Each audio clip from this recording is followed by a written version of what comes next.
Today we will see chapter 3, pair of linear equation in two variables.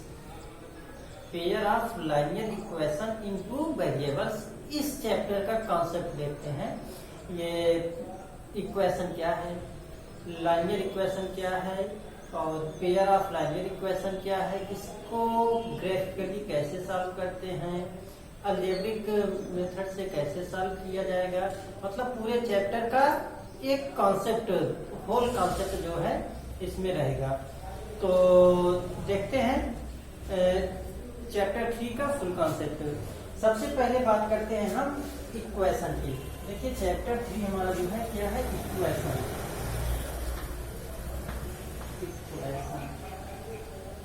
Linear equation. देखिए हमने बताया था linear equation का मतलब होता है, लाइनियर का मतलब होता है रैखिक. मतलब ऐसा इक्वेशन जिसकी हाईएस्ट डिग्री जो होती है, हाईएस्ट पावर जो होता है वह 1 हो. ऐसा इक्वेशन जिसका हाईएस्ट पावर क्या होना चाहिए, 1 होना चाहिए. इसके पहले पॉलिनोमियल चैप्टर था. पॉलिनोमियल में बताया गया था लाइनियर पॉलिनोमियल, क्वाड्रेटिक पॉलिनोमियल और क्यूबिक पॉलिनोमियल. तो उसमें क्या बताए थे, ऐसे पॉलिनोमियल जिसका डिग्री 1 हो, जिसकी हाईएस्ट पावर 1 हो, वह क्या कहलाता है, लाइनियर इक्वेशन कहलाता है. जिसकी डिग्री 2 हो, मतलब हाईएस्ट पावर या हाईएस्ट डिग्री जो है उसकी क्या होनी चाहिए, 2 हो, वह क्यूबिक होता है. ठीक उसी तरह से इक्वेशन में भी होता है. क्या होगा, लाइनियर का मतलब होता है ऐसा इक्वेशन जिसकी डिग्री 1 हो या हाईएस्ट, उसमें जो वेरिएबल होते हैं उनकी हाईएस्ट डिग्री 1 हो, वह क्या कहलाएगा, लाइनियर कहलाएगा. अब इक्वेशन की बात करते हैं. देखिए अगर हम ax plus by plus c equal 0 ये लिखें. देखिए क्या कह रहा है, linear equation in two variable. देखिए इन टू वेरिएबल्स. देखिए टू वेरिएबल्स कहने का मतलब ये हुआ कि जिसमें 2 वेरिएबल हो. वेरिएबल्स के बारे में बताया गया था ना. वेरिएबल्स क्या होता है, यह एक सिंबल होता है जिसकी वैल्यू हमेशा बदलती रहती है, हर वक्त चेंज होता रहता है. वह क्या कहलाता है, वेरिएबल कहलाता है. इसको हमें generally X Y Z U V T इत्यादि से जो है एस टी इससे दिखाते हैं. ये सिंबल के रूप में उसका प्रयोग किया जाता है. तो वेरिएबल्स होता है. इसके पहले बात किया गया था जो है सेकेंड चैप्टर में. अब यहाँ पर हम बात करेंगे क्या, linear equation in two variables. Two variables कहने का मतलब ऐसा इक्वेशन जिसमें 2 वेरिएबल्स हो, 2 अलग अलग वेरिएबल्स हो. जैसे यहाँ पर एक जनरल फॉर्म हमने इक्वेशन के लिए ax plus by plus c equal 0. देखिए ये क्या है, जब इक्वल लग जाएगा, इस रूप में हो और इक्वल लग जाए तो वो क्या हो जाता है, इक्वेशन हो जाता है. अगर हम इसी इक्वल को हटा दे, देखिए ये हमारा क्या हो जाएगा, ये पॉलिनोमियल हो जाएगा. क्या होगा, पॉलिनोमियल होगा. 2 वेरिएबल्स, पॉलिनोमियल इन 2 वेरिएबल्स हो सकता है. ये ऐसे कह सकते हैं कि यहाँ से अगर हम यहाँ ये ax स्क्वायर प्लस bx लिख दिए तो पॉलिनोमियल इन 1 वेरिएबल. इसमें क्या है, ये पॉलिनोमियल हो गया. और अगर हम इसको 0 इक्वल 0 कर देते ये क्या हो जाएगा, इक्वेशन हो जाएगा. जब इक्वल लगा और तो यह क्या हो जाएगा, इक्वेशन बनेगा. इक्वल लगने से ये इक्वेशन बनेगा. और इसमें देखिए केवल 1 वेरिएबल है, x 1 वेरिएबल. क्या है, ये इक्वेशन है लेकिन 1 वेरिएबल में है. लेकिन अगर हम इसी x को हटाकर y लिख दें, यहाँ स्क्वायर हटा दिया जाए तो यह इक्वेशन होगा कि इन 2 variable ax plus by plus c equal 0 is an equation in 2 variables. ये 2 वेरिएबल में है क्योंकि इसमें x और y 2 वेरिएबल्स आ गए हैं. और उसके बाद देखिए इनका जो है हाईएस्ट डिग्री जो है, हाईएस्ट पावर जो इसका है, मतलब इंडेक्स जो इसका है हाईएस्ट वह 1 है. इसलिए यह क्या है, लाइनियर इक्वेशन इन 2 वेरिएबल. ये हो गया. और ये क्या होता है, ax plus by plus c. इसका ये जनरल फॉर्म होता है लाइनियर इक्वेशन इन 2 वेरिएबल्स में. लाइनियर इक्वेशन इन 2 वेरिएबल्स का general form ax plus by plus c equal 0 होते हैं. लेकिन यहाँ पर जो बात किया जा रहा है, पेयर की बात किया जा रहा है कि लाइनियर. देखिए pair of linear equation in 2 variables. Pair of linear equation into variable. अब पेयर की बात किया जा रहा है तो इसमें क्या होगा, पेयर की बात किया जा रहा है तो इसमें डबल होना चाहिए। कहने का मतलब दो इक्वेशन एक साथ आएंगे। अब एक इक्वेशन भी, इसका जनरल फॉर्म तो हमको पता ही है, यही होता है इक्वल जीरो। देखिए ये अब इसमें क्या हो गया, दो इक्वेशन बन गया हमारा, दो इक्वेशन तो बन गया, लेकिन दिक्कत ये है कैसे, और यहाँ पर जो है क्या है ए बी सी, ये क्या है ए बी सी जो है हमारे क्या होंगे, रियल नंबर होंगे ए बी सी। अगर हम केवल एक की बात करें कि a x plus b y plus c equal zero, यह क्या है, यह हमारा जो है लाइनियर इक्वेशन है। लाइनियर इक्वेशन का ये जनरल फॉर्म है और ये टू वेरिएबल्स में है, जहां पर ए बी सी ये रियल नंबर होते हैं। A b c are the real number and x and y are the variables.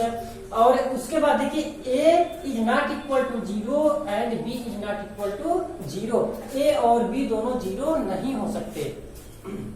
लेकिन हम अगर पेयर की बात करेंगे तो यहाँ पर देखिए हमने पेयर लिख दिया, किसका, लाइनियर इक्वेशन के पेयर लिखे गए हैं। लेकिन अब ये समझ नहीं आ रहा कि इक्वेशन फर्स्ट कौन सा है, इक्वेशन सेकंड कौन सा है, ये भी तो समझ में आना चाहिए। इसको बांटने के लिए क्या किया जाएगा, यहाँ पर A1, ये B1 और ये C1 लिख दिया जाएगा। यहाँ पर A2, ये B2 और ये C2 लिख दिया जाएगा। तो A1x plus B1y plus C1 equal zero, A2x plus B2y plus C2 equal zero. अब ये पेयर ऑफ लाइनियर इक्वेशन बन गए, ये फर्स्ट इक्वेशन है और ये सेकेंड इक्वेशन है। Where A1, A2, B1, B2, C1, C2 are real numbers. जहां पर A1, A2, B1, B2, C1, C2 ये क्या है, रियल नंबर है। मतलब A1, B1, C1, A2, B2 and C2 are the real numbers and X, Y are the variables. देखिए लेकिन याद रखिएगा ये पेयर ऑफ लाइनियर इक्वेशन तभी होंगे जब दोनों इक्वेशन के वेरिएबल सेम हो। कहने का मतलब जैसे यहाँ पर x है, यहाँ पर भी x है, यहाँ y है तो यहाँ पर भी y है, तो दोनों इक्वेशन की जो वेरिएबल्स है वो हमारे सेम है। अगर हम इसी जगह पर ऐसे लिख दें A2u plus B2b plus t equal zero लिख दिया गया है, A2u B2b यहाँ पर C2 लिख दिया गया। अब अगर कहा जाए क्या ये A1 और A2 ये two pair of linear equation होंगे, तो नहीं होंगे। क्यों नहीं होंगे, क्योंकि यहाँ पर वेरिएबल x है और यहाँ पर u है, यहाँ पर वेरिएबल y है, यहाँ पर v है, तो इन दोनों के वेरिएबल सेम नहीं है। अगर सेम दोनों के वेरिएबल, इक्वेशन फर्स्ट के वेरिएबल्स एंड इक्वेशन सेकंड के वेरिएबल्स आर नॉट सेम, मतलब एक ही वेरिएबल्स नहीं है, इसलिए ये दोनों पेयर ऑफ लाइनियर इक्वेशन नहीं हो सकते। पेयर ऑफ लाइनियर इक्वेशन वही होंगे जैसे इक्वेशन जिसके, मतलब ऐसे टू इक्वेशन जिनके वेरिएबल सेम हो। फर्स्ट इक्वेशन के वेरिएबल और सेकेंड इक्वेशन के वेरिएबल अगर सेम है तो पेयर ऑफ लाइनियर इक्वेशन कहलाएंगे, अन्यथा वो पेयर ऑफ लाइनियर इक्वेशन नहीं होंगे। तो यहाँ पर ये पेयर ऑफ लाइनियर इक्वेशन ये नहीं था, ये दोनों पेयर ऑफ लाइनियर इक्वेशन कहलाएंगे। अब उसके बाद जो है हम बात करते हैं इक्वेशन में, जैसे इस graph of a linear equation in two variable. Graph की अगर बात करें, इसको हम ग्राफ के द्वारा कैसे दिखाएंगे, इसकी बात किया जाए, graph of linear equation in two variables. तो इसके लिए जो है क्या किया जाएगा, ग्राफ को जैसे दिखाया जाता था, इसके पहले हमने जो है पॉलिनोमियल को भी ग्राफिकली सॉल्व किए हैं, इसको भी हम सॉल्व कर सकते हैं। तो इसके लिए क्या करेंगे, उसके बाद देखिए ये तो हमारा क्या था, ये linear equation, pair of linear equation थे। लेकिन इसको अगर ये कहा जाए कि इसका सॉल्यूशन क्या होगा, व्हाट इज द सॉल्यूशन या of linear equation. Linear equation जो होते हैं उसके सॉल्यूशन से क्या सॉल्यूशन क्या होता है या उसके रूट्स कौन से होते हैं, इसकी बात किया जाए कि मतलब लाइनियर इक्वेशन दिया गया है तो उसका सॉल्यूशन क्या है, उसका रूट क्या है। तो देखिए ऐसे नंबर्स, मतलब ऐसे नंबर्स जो किसके, वेरिएबल्स के, वेरिएबल्स का ऐसा value the value of variable which satisfies the equation, मतलब जो इक्वेशन को क्या करे, सेटिस्फाई कर दे, वही वैल्यू इक्वेशन का सॉल्यूशन या रूट कहलाता है। कहने का मतलब यह हुआ any pair of values of x and y. देखिए अगर हम वेरिएबल यहाँ पर एक्स और वाई लिए गए हैं, एक्स और वाई को हम जनरली लेते हैं कि हमारा वेरिएबल यहाँ पर क्या है, एक्स और वाई है। तो any pair of value of x and y, x y का कोई भी पेयर वैल्यू जो होता है, पेयर ऑफ वैल्यू मतलब उसके मान का जो जोड़ा होता है, पेयर मीन्स जोड़ा मतलब जो दो में हो, तो एक्स और वाई का कोई भी pair value of pair which satisfies equation is called solution और रूट ऑफ इक्वेशन। कह रहा है कि एक्स और वाई के ऐसे वैल्यू जो इक्वेशन को सेटिस्फाई कर दे वह क्या कहलाता है, सॉल्यूशन या रूट ऑफ लाइनियर इक्वेशन कहलाएगा। अब उसके लिए देखिए, मान लीजिए कि हमारे पास 4x minus y equal 4x minus y minus 3 equal 0 दिया गया है और कहा जाए कि इसके सॉल्यूशन क्या होंगे। तो इसके सॉल्यूशन देखिए, इसमें x और y का वह value, the value of x and y which satisfies 4x minus y minus 3 are called solutions और roots of the 4x minus y minus 3 equal 0। तो जैसे मान लीजिए x की वैल्यू हमारे पास 1 है और y की वैल्यू मान लीजिए 1 है।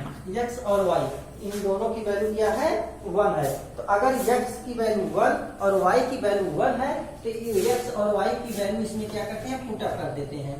तो इसको हम देखिए पुट अप करेंगे, 4 इंटू 1 माइनस 1, एक्स की जगह 1 वाई की जगह 1 रख देंगे, माइनस 3 इक्वल 0, 4 1 जा 4 माइनस 1 माइनस 3 इक्वल 0, तो 4 माइनस 4 इक्वल 0, तो 0 इक्वल 0। देखिए सेटिस्फाई कर रहा है।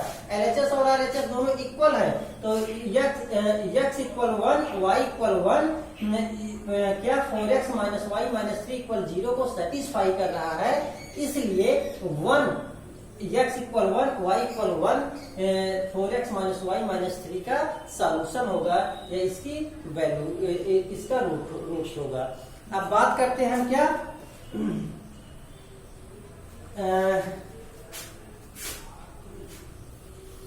ग्राफ की अगर बात करें कि इसका ग्राफ क्या होगा, कैसे बनेगा, तो उसके लिए मान लीजिए हमारे पास कोई लाइनियर इक्वेशन है। देखिए यहाँ अगर लाइनियर इक्वेशन है, सिंगल लाइनियर इक्वेशन, एक इक्वेशन दिया गया है तो उसका 1 लाइन ग्राफ में 1 लाइन बनेगा। और उसके बाद जो है अगर पेयर दिए गए हैं, पेयर ऑफ लाइनियर इक्वेशन, तो उसके 2 ग्राफ, तो उसमें 2 लाइंस बनेगी। उस ग्राफ में उसे दो लाइंस के द्वारा जो है 2 लाइंस के द्वारा उसको रिप्रेजेंट किया जाएगा। तो यहाँ पर देखिए इस ग्राफ में इसको हम कैसे सॉल्व करते हैं, इसके लिए अभी जो है ग्राफिकल मेथड से जो है इसका सॉल्यूशन निकाला जाता है, वहां पर हम देखेंगे। सबसे पहले कुछ और देख लेते हैं, इसके सॉल्यूशन कब कितने सॉल्यूशन होंगे।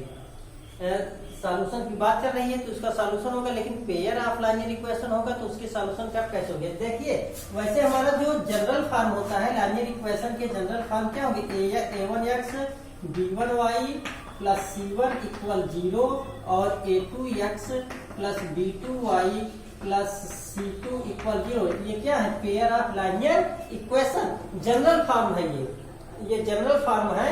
अगर इसमें देखा जाए, यदि क्या if a1 upon a2 is not equal to b1 upon b2।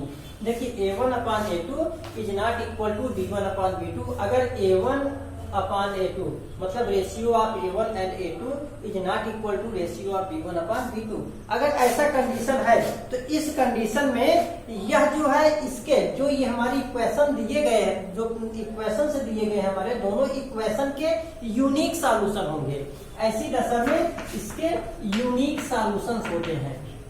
Unique solution मतलब एटलीस्ट वन सॉल्यूशन इसके होगा। तो ये जब ये कंडीशन बनेगा, देखिए हम इसको जो भी लाइनियर इक्वेशन हमें दिया रहेगा उस लाइनियर इक्वेशन को हम इसके जनरल फॉर्म से कंपेयर करेंगे और उसको a1 बाई a2 और b1 बाई b2 को फाइंड आउट करेंगे और उसके बाद चेक करेंगे, वेरीफाई करेंगे क्या ये दोनों इक्वल है या नहीं। अगर ये दोनों इक्वल नहीं है तो वहां पर क्या होगा, यूनिक सॉल्यूशन होगा।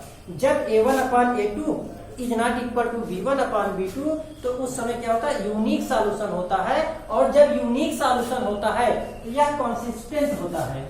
यूनिक सॉल्यूशन है तो क्या होगा, कंसिस्टेंट होगा। ये यूनिक सॉल्यूशन होने पर यह क्या कहलाएगा, कंसिस्टेंट कहलाएगा। और उसके बाद यदि मान लीजिए a1 upon a2 is equal to b1 upon b2, जब a1 upon a2 equal b1 upon b2 है तो हम इसके लिए क्या करेंगे, c1 अपान c2 को भी चेक करेंगे। तो और a1 upon a2 is equal to b1 upon b2 is equal to c1 upon c2। अगर ऐसा कंडीशन बनता है कि जिसमें a1 upon a2 equal b1 upon b2 equal c1 upon c2, इस कंडीशन में जो हमारा इस कंडीशन में जो लाइनियर पेयर्स दिए रहेंगे, पेयर ऑफ लाइनियर इक्वेशंस दिया रहेगा, उसमें इनफाइनेटली मेनी सॉल्यूशन होंगे। इनफाइनेटली मेनी सॉल्यूशन मतलब इसके बहुत सॉल्यूशन होंगे, many solution. Infinitely many solution होगा और इनफाइनेटली मेनी सॉल्यूशन होंगे। और जब इनफाइनेटली मेनी सॉल्यूशन होगा तो भी यह कंसिस्टेंट ही कहलाएगा।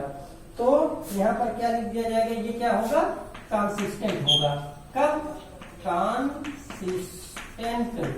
देखिए जब इक्वेशन किसके, जब पेयर ऑफ लाइनियर इक्वेशंस के यूनिक सॉल्यूशन होंगे तो वह कंसिस्टेंट होगा। और जब इनफाइनेटली मेनी सॉल्यूशंस होंगे तो भी वह क्या होगा, कंसिस्टेंट होगा। कहने का मतलब जो भी पेयर ऑफ लाइनियर इक्वेशन हमें मिला रहेगा, मतलब लाइनियर इक्वेशंस जो हमें दिए रहेंगे, लाइनियर इक्वेशन के जो पेयर्स हमको मिलेंगे, अगर उसके यूनिक और इनफाइनेटली मेनी सॉल्यूशंस हैं तो वे क्या होंगे, कंसिस्टेंट होंगे। और ये यूनिक और इनफाइनेटली मेनी सॉल्यूशन कब होता है, जब a1 upon a2 is not equal to b1 upon b2 होगा तो उसके यूनिक सॉल्यूशन होंगे। और जब यूनिक सॉल्यूशन होगा तो कंसिस्टेंट होगा। और जब a1 upon a2 is equal to b1 upon b2 is equal to c1 upon c2 अगर है तो वह इनफाइनेटली उसमें मेनी सॉल्यूशन होंगे उसमें। और जब इनफाइनेटली मेनी सॉल्यूशन होगा तो वह कंसिस्टेंट होगा। और इसका एक थर्ड कंडीशन बनता है। थर्ड कंडीशन इसका क्या है, a1 upon a2 is equal to b1 upon b2 is not equal to c1 upon c2। अगर ऐसा कंडीशन बनता है तो इसका कोई सॉल्यूशन नहीं होगा, नो सॉल्यूशन। तो हमारे जो लाइनियर इक्वेशंस दिए रहेंगे उनके जो पेयर होंगे तो उसका कोई सॉल्यूशन नहीं होगा। और जब इसका कोई सॉल्यूशन नहीं होगा तो यह इनकंसिस्टेंट होगा, इनकंसिस्टेंट। ऐसी दशा में इनकंसिस्टेंट कब होगा, जब नो सॉल्यूशन होगा। और नो सॉल्यूशन कब होगा, जब a1 upon a2 equal b1 upon b2 is not equal to c1 upon c2 होगा। तो उस समय इसमें कोई सॉल्यूशन नहीं होगा। तो इस तरह से और उसके बाद देखिए इनकंसिस्टेंट होगा। देखिए अब उसके बाद अगर मान लीजिए इसमें यूनिक सॉल्यूशन है, कंसिस्टेंट है, तो जो अगर हम इसको ग्राफिकली रिप्रेजेंट करें, जब ग्राफिकली रिप्रेजेंट करेंगे तो जो हमारी लाइन होगी वो लाइन क्या करेंगे, इंटरसेक्ट करेंगे, इंटरसेक्टिंग लाइन होगी। अगर ये कंडीशन आता है हमारे पास, ये कंडीशन आता है तो हम ग्राफिकली जब इसको रिप्रेजेंट करते हैं उस समय जो लाइन हमारा बनता है वह इंटरसेक्टिंग होता है, इंटरसेक्टिंग लाइन आएगा। और उसके बाद जो है अगर ये बनता है infinitely many infinitely many solution, अगर ये कंडीशन बनता है तो उस समय क्या होता है, कोइंसाइड होता है। तो वहां पर कोइंसिडेंट होता है, कोइंसिडेंट होता है। कोइंसिडेंट मतलब कोइंसाइड होता है। एक मतलब क्या होता है, इनके सॉल्यूशन सेम होते हैं, सॉल्यूशन जो आएगा सेम होगा। कहने का मतलब बहुत सारे सॉल्यूशन होंगे तो यह क्या होगा, को इंसिडेंट या ऐसे कह सकते हैं को इंसाइड होता है। और उसके बाद जब कोई सॉल्यूशन नहीं होगा, जब कोई सॉल्यूशन नहीं होगा तो ये कंडीशन बनेगा, और जब ये कंडीशन बनेगा तो वहां पर क्या होगा, पैरेलल होगा।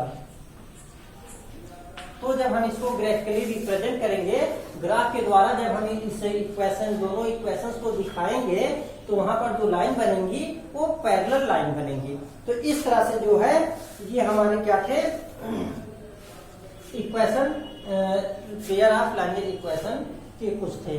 अब नेक्स्ट वीडियो में हम इस पढ़ेंगे क्या, method of solving the pair of linear equations, method of solving the pair of linear equation. इसको सेकंड वीडियो में, इसके सेकंड वीडियो में पढ़ते हैं, उसको उसमें देखेंगे। इसके दो, वैसे जनरली जान लीजिए इसके टू मेथड्स होते हैं। There are two methods of solving the pair of linear equation. First है ग्राफिकल मेथड एंड सेकंड है अलजेब्रिक मेथड। इसके बारे में हम नेक्स्ट